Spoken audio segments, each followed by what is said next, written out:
जय गुरु। उपस्थित समस्त को मोर रानंदित जय गुरु।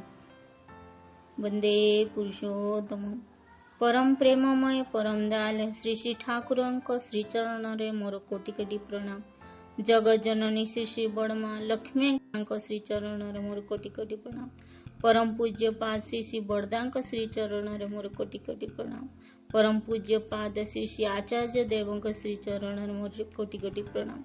समस्त ठाकुर परिवार श्री चरण रे मोर कोटि कोटि प्रणाम। परम प्रेममय परम दयाल श्री श्री ठाकुर अनुकूल चंद्र श्रीमुख निश्रित नारी नीति ग्रंथ पाठ ओडिया अनुवाद। चाहिबार विलासिता जेतेबेले देखिबो तुमर बाक व्यवहार चलन चरित्र ओ लागी रहिबा तुमर चाहिदा को जेपरि कले ता पाइपार सहज भावरे तार अनुसरण करू नाही। निश्चय जान तुमर चाहिबा खांटी नुहे, चाहिबार विलासिता मात्र। स्वस्ति स्वस्ति स्वस्ति। बाणी संख्या 11। जय गुरु।